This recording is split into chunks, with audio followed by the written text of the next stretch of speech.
Oh man, it seems like when you think the last game couldn't top the game before, the next game just blows all the other games out of the water.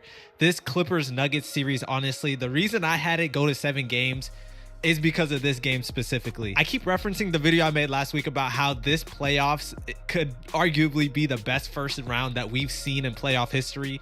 Obviously, we got the Thunder sweeping the Grizzlies today. The series that we have between the Clippers and the Nuggets is just the pure definition of playoff basketball. To witness the Clippers be as down as much as 22 and to battle their way back all the way, mind you, all of this being done at home, to just end on a heartbreaking game-winning buzzer beater from Aaron Gordon off a dunk.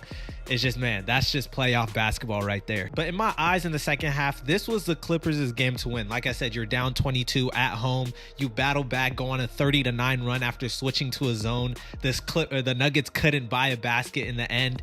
And then Norman Powell, how about Norman Powell? I always say that in the playoffs, your stars always come in clutch, but it's always going to be your role players that put you up over the edge of your competition. And we saw Norman Powell perform like we've seen him perform all year as a potential all-star caliber player. But to see Aaron Gordon, another role player for the Nuggets, be able to come in clutch when the Clippers were struggling, or the Nuggets were struggling to score, that's just, oh man. And shout out to Aaron Gordon. Not only did he give us a good game-winning buzzer beater, final stretch crazy, pull in the replay monitors for the final like 30 seconds of the game, but he gave us a nice little scrap in the end of the first half.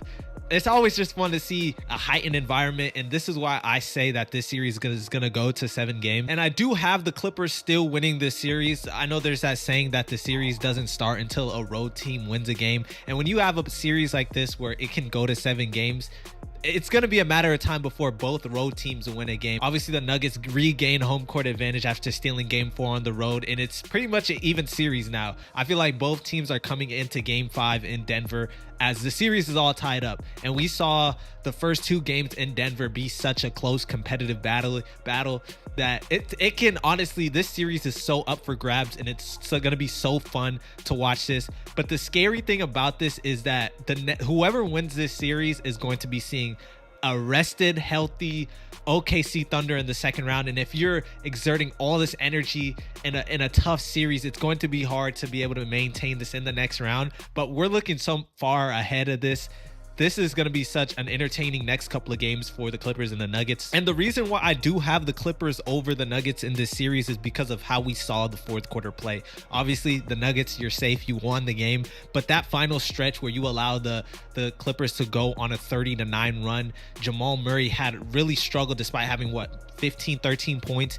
He really struggled at closing the game out. Jokic kind of struggled. He had to get hit majority of his at the end of the game from the free throw line, and you had to, rely on the heroics of Aaron Gordon at the end of the game. And you had the Clippers role players stepping up to, for granted, you're at home. Role players always play better at home. You had, Norman Powell come in clutch, hit a couple of threes. Zubac with the big tip in at the end.